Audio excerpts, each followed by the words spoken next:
Yes, I can hear you. Okay. Okay. Maybe we'll continue from.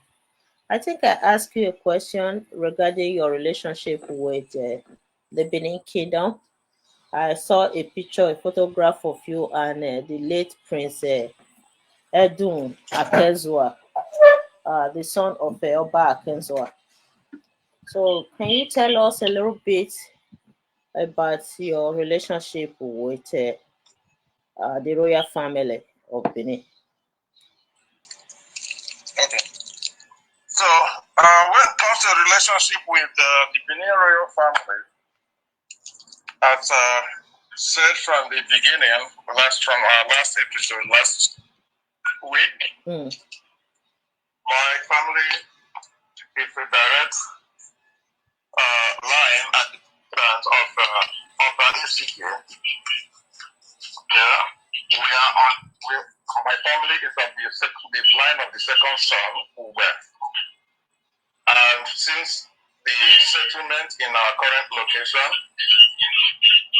the relationship with the family has been maintained over the years. My father maintained, even during my time, he maintained the relationship with the palace. He told me how he visited his cousins when Oba Akinzwa was on the throne, and he maintained the same relationship with even the son, late Omanoba Erejawa as well. Okay. It was during the time that the Omanoba Iware II was installed that he could not get gold anymore because he was indisposed. He was already at his old age. Okay. So, from the directive he gave, like if I remember, 1998, he once told me something that whenever I look for him and cannot find him anymore, and I have questions, I should go back home. That our elders in the Benin royal family should be able to guide me well. And what he meant by whenever I look for him and cannot find him, that is by implication, whenever he joins his ancestors and I need directive, I should go back to our royal home in Benin. That they should guide me properly. And that was why when he passed, when he joined the ancestors in 2021, okay, although I've equally kept a relationship and contact with the Benin royal family as well. Particularly, I was close to Uncle Edun Akinzwa over phone, and so when my dad passed, I communicated with him as well, and as tradition required, I sent message also to the palace to inform the Omanoba of the passing of my father, because that is how our people have done it from ages. Okay, so when my dad passed, it is our responsibility to report it to the Omanoba because he is the head of the family. Despite the fact that we lived in a different location, we still maintained that connection and family relationship, and that's why when any of our elders, ancestors pass, they will always report it to the royal headship, which is the sitting Oba in Benin. Okay? So we did the same thing when my father passed, and when I came into Nigeria for the burial, the first thing I did was equally landing in Benin to pay visit to the Omanoba to personally inform him. And I also went to meet with Odeon as at that moment, which was Prince Edun Akinzo, uncle. Okay, that's where you have that picture. That's where he prayed. You can see when he asked me to kneel down before him, and he prayed for me upon my arrival before I I depart to my home base, which is on Chabana. Okay? Yeah. So, considering that I am now the next to take over from my father, he had, as tradition required, I had to make myself, present myself to him, as well as present myself to the Omanaba. As it happened during the time I came, Omanaba was indisposed the way I was to be with him. But he spoke to me through the phone, through the secretary, who is Mr. Irabo. And there is a picture that we took together with my family when we came there. That also probably I would send to you if needs be. So, bottom line is that that family relationship has been there for centuries and still remains. Okay? Just as my dad did when he was with us, I have equally continued the same thing by also keeping the relationship with the palace. Okay? Then now, to cap it all, there is a saying in our place, which is also evident in what we do when we are burying any of our family members. When we lay someone in my family to rest, it is important that the leg points to Benin, because it is believed that no matter where we are, no matter where we go, whenever it's time for us to join our ancestors, we go home. And our home is Benin. That's why when we lay to rest any member of our family, the leg of the coffin must point towards Benin. That's powerful. That's powerful. You know, it seems that you have been properly groomed for the throne, and not only groomed for the throne, but groomed to understand the ancestral connection between the Onisha Olona throne and the Benin Kingdom. You know, since I met you in the US, you know, a few months ago, was it not in September when I met you? We have been discussing on the phone the way you are well inclined with the Benin history, the connection with the Olosha Olona throne, and all that. You know, it seems that you are well prepared and groomed for this position. Yeah, by the grace of God, I believe so. My dad was not stupid when he was raising me, I believe. Initially, I did not really realize what he was doing until, as I mentioned, reference 1998, December 2nd to be precise. That was when he actually made me aware of what he was doing with me and the way he was raising me. Because one notable thing he told me that day, I just got back from school. Then I was at Nnamdi Azikiwe University. So I came on holiday that Christmas season. And then as soon as I stepped in, he called me to his chamber. And then he told me a couple of things, did a couple of things that a royal man would do. And then after which, as I got up to go back to my room, he called me back and asked me if I knew why he did what he did.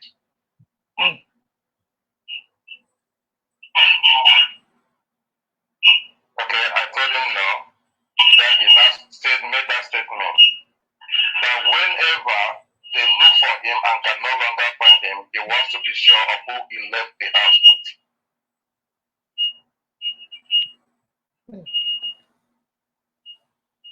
Okay?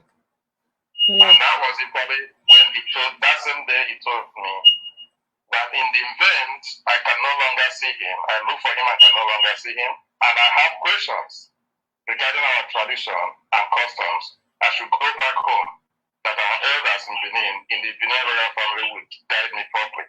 Oh, wow. Wow.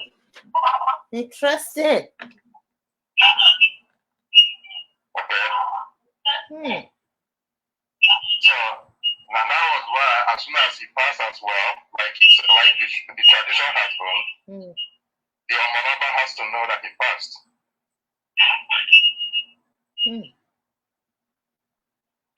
So, and I send the messages to go and deliver the message to the Omonaba, send a message to go and deliver the message to the Obion of the Benin area family people of Uncle Prince Edwin Akinzo. Uncle Edwin, actually, whenever we talk, he always say, my son, Ephraim. That's to show you the level of how he took me. This is really powerful history narration right here. Oh my goodness. Yeah, so though we live in a different location, the relationship was never lost. It was kept. There is a picture. When next I get home, I will look for it. Actually, when you remember when Queen Elizabeth came to the Obama's palace Nigeria during the reign of Oba Akinze II. Yes. Okay. You remember the incident on that occasion where Oba Femi wanted the Omonaba to come and see the Queen, and the Omonaba asked the Queen to come and see him instead. Yes. Okay. On that occasion, there was actually a picture taken of my father shaking the hand of the Queen in the palace here. Oh, so your father was in the palace when the Queen visited Benin, right? Yeah, when the Queen visited Benin, my dad equally went there as a member of the family.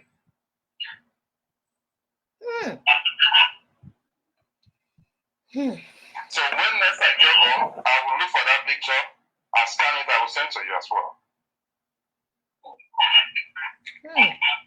So you said before the coronation of the Obi of is it not Obi of Olosha Olona? There is a kind of a process, traditional process that you have to pass through in the Benin Kingdom. Can you explain that to us? So originally, when Uba was installed, the king. Yeah, when Uba was installed, the king, the title that was given to him was Oba Nisi. For short, for the full length of it, Oba Nisika.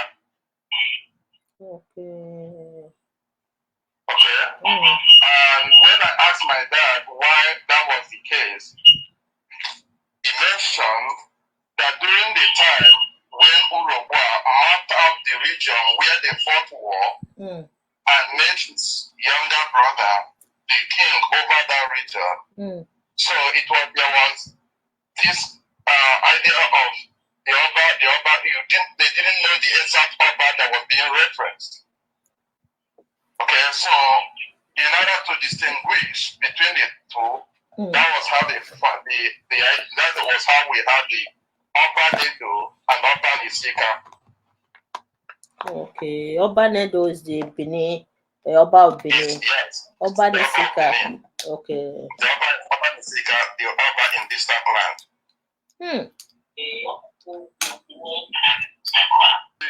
The Waran chiefs that later took over the leadership now started going with the title of Obi. Okay, after that. So by our history, the last person to hold the title of kingship, the last person to hold the title of kingship with the title of Oba was Obo Boko. So is it possible that that name can be reinstated? The original title.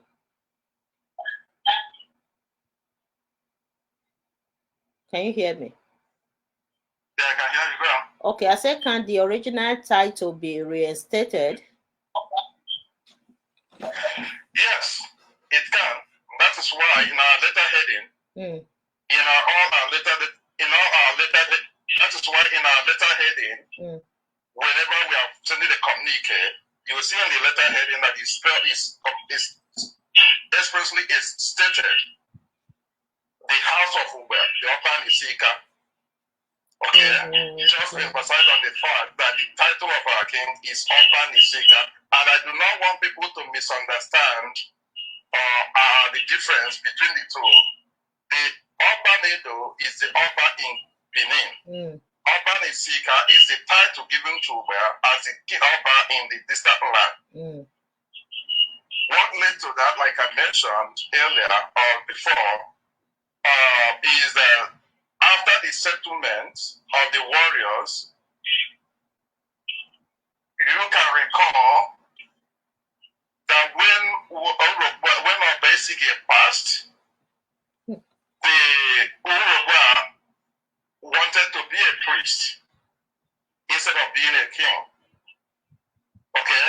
And there was a little issue on that. Yes. In the midst of that, he came to his younger brother, who was his confidant and very close, with whom he had very good relationship.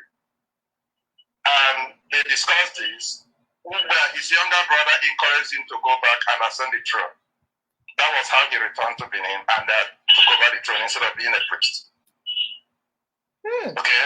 Being the Enoki of our side, as at then, when he became the Oba, his brother, Ube, he made Ube the Enoki of the area. Okay? Then, 3 years after his installation, as the Oba of Benin, he, in a way, to appreciate his younger brother, mapped out all the areas where they fought war, right, and made it a new kingdom.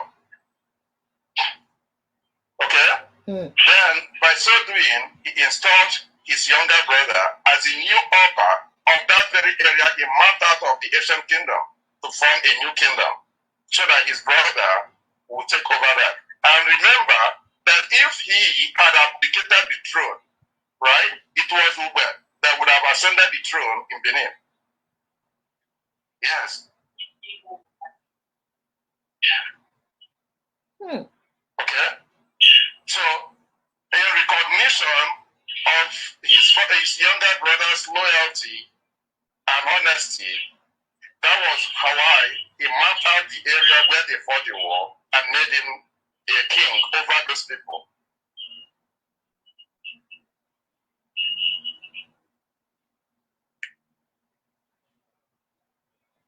Alright? Yeah. You can also recall, as a point of reference, that when Uruguay became the Oba, he installed an ESA whose name was Obadekin, Esele Obadekin.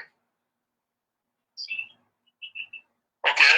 Through whom the greeting of the ESA of Benin was changed to Labiese. Can you remember that? Yes.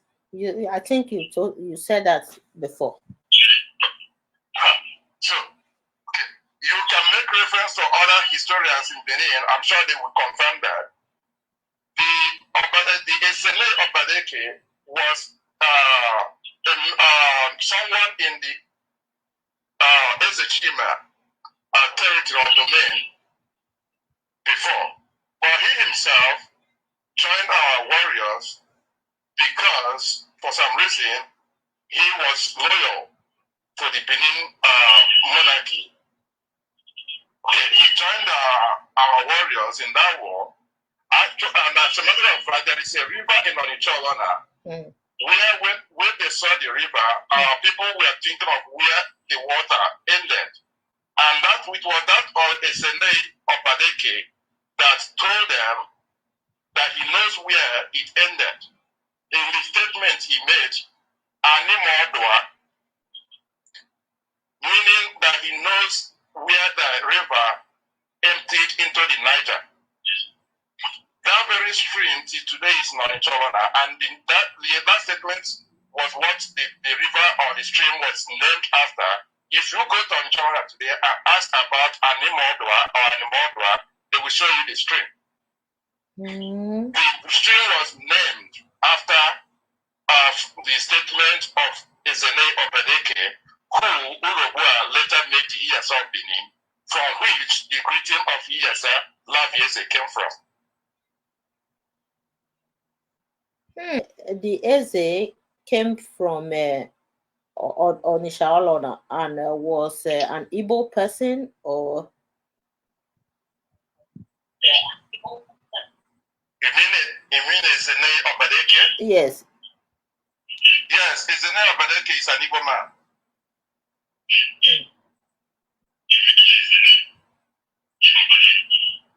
So, yes, he's an Igbo man. He was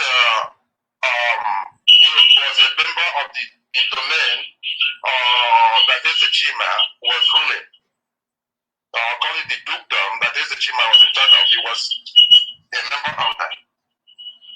As I mentioned, he joined us in the war and became a loyalist and also became a friend of Ugba and Urubwa. So because of that, the Oba took him to Benin and made him the Iyase. Yes. Yes. So the greeting in Benin of Lawieze is rooted in the family of this Eze. He was not the Ezene Obadeke was not an Eze, but he is from the domain of the dukedom of Ezechima.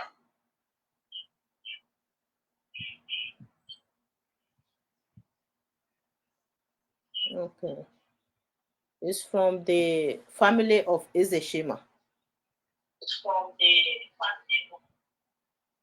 Well, you can say his family, but not family by blood. He was a initial subject, like people living. Let's say, for instance, you have a dukedom, right? There are people in that dukedom, right? So he was one of the people in the dukedom that Ezechima was in charge of. What was the name of the territory? That is the area that we call Ika now. Oh, okay. That is the area we call Ika now. Like I mentioned in the last episode, that the residence of Ezechima is in the current place we call Obio. In Delta State. In Delta State. Yes. The grave of Ezechima is still in that community till today.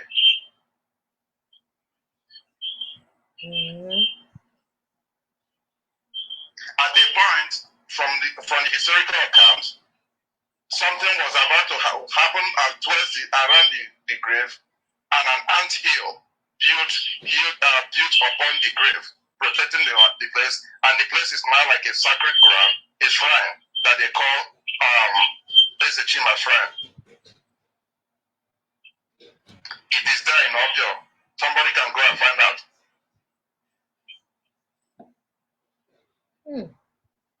So a history that is not verifiable is not a true history. Whatever, all the confidence I have in what I say, I always tell people whenever I say I try to lay out our history, do well to go and verify before you say any other thing. I do not believe in telling history or story that cannot be verified, and I always urge people to go and verify what I've said, because there are landmarks. Historical facts. Evidence. Yeah, there are historical facts in data. Yeah. You know. Yes.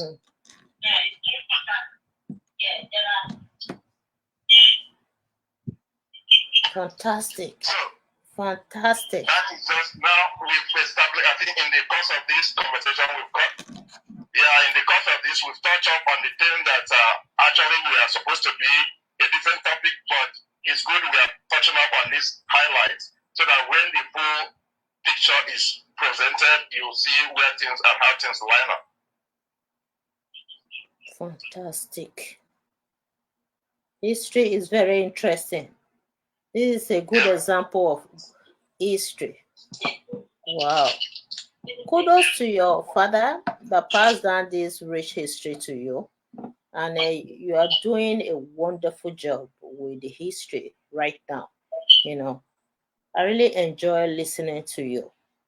The other day, you were able to pronounce some Benin sentences on this program. I was amazed, and you translated it to the Igbo and Benin to Igbo. It was amazing, amazing.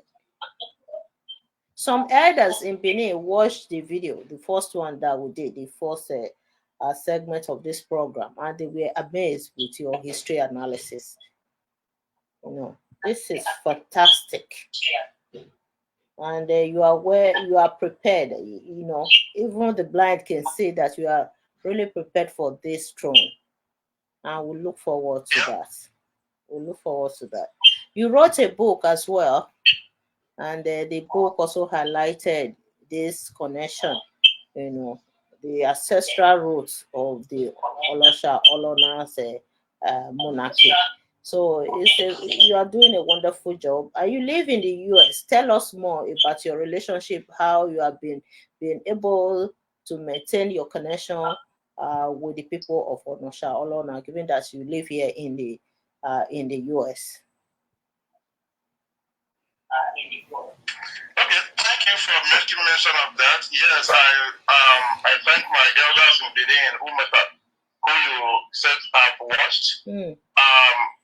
This is one thing my dad has always told me: never to sugarcoat our history in order to make people believe.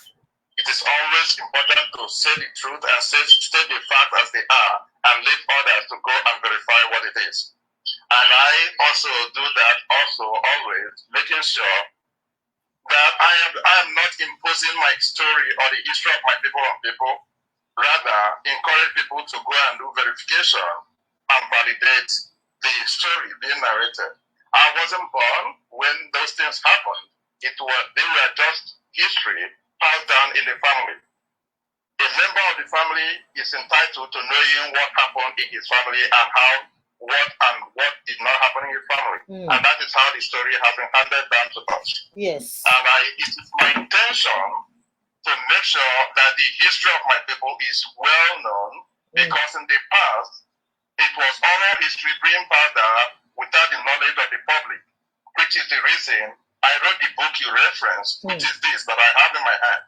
Okay, people can go to Amazon and pick up copies if they want to know more. Okay, I am in the process of writing volume 3 now, having finished with volume 2, which is in my hand. And it's going to be serious because our history is vast. Benin history is not something someone can tell in a day. And you cannot separate the history of Onitshawana from Benin history, because Onitshawana people are Benin people. Fantastic. Fantastic. Okay? Onitshawana people are not Igbo people. I have to make it clear. Onitshawana people are not Igbo people. Onitshawana people are Benin people. They are Benin warriors that settled after the war. But they were influenced by the Igbo population. Yes, of course. That happens in every acculturated nation or community. Yeah, true. People like now I live in the US. Okay. There are people that were born in those people that were born in the US. You can believe that there are those people that were born in the UK, in the Canada, raised there. Possibly their parents did not have opportunity to teach them the Edo language. What do you expect to happen? Yes, they will be influenced by the language here. Yes. Very good. So that's exactly what happened to us. And if you come to that community, you'll find out that the Igbo dialect of Onitshawana people, the Igbo dialect of Onichubo people, the Igbo dialect of Onichokwo people, the Igbo dialect of Obio people is completely different from the dialect of the rest of the Igbos around them. Okay? So because it's now a kind of a mixture of the Edo dialect and the Igbo dialect. So it kind of gave us a distinct accent and dialect in the middle of the rest of the Igbo community. I remember a few years ago, I had one lady here in Toronto. She was speaking the Eka. Eka sounds so much like the Edo language. Oh my goodness. The Eka, the Eka language, is it a language or dialect, I will call it? Is it a language? So look at it, you can check it this way. The closer you go to Benin, the closer you draw to Benin, the more you have the Benin accent and dialect dominant. Yes. The further away you go from Benin, you see the Benin dialect starts degenerating or degrading, while the Igbo dialect becomes more dominant. In Delta, yes. The more you travel through the Delta side of Nigeria, yes. Fantastic. Yeah. And despite the centuries apart, we still maintain and give names of our Edo roots to our children and families.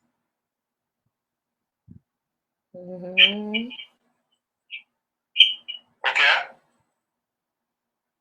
So this is just how it is. Take for instance, my first native name is Odiakosa. I wanted to ask you because the other day, the first time we did this interview, I wanted to ask, but I forgot. Odiakosa is very close to Benin kind of name. So what is the meaning of Odiakosa? Okay, a child committed into God's hand. You see, that is the Benin name, Odiakosa. Yeah, that's a Benin name. But a little bit of because of the accent, the dialect changes a little bit, but you can still get the message from that name, Odiakosa. Yeah. So if you get the name on Havana, in Benin, they will have Babadias in Benin, right? We have Badias in Havana. You see that? You have Aribes. You have Aribes in Edo. You have Aribes in Havana. Wow. Wonderful. I think. So like I was mentioning the names, some of the names that are still prevalent. We have Ojo. Ojo is a Benin word. Okay. We have Osagie. Okay. We have Osakwe. Okay. And so many other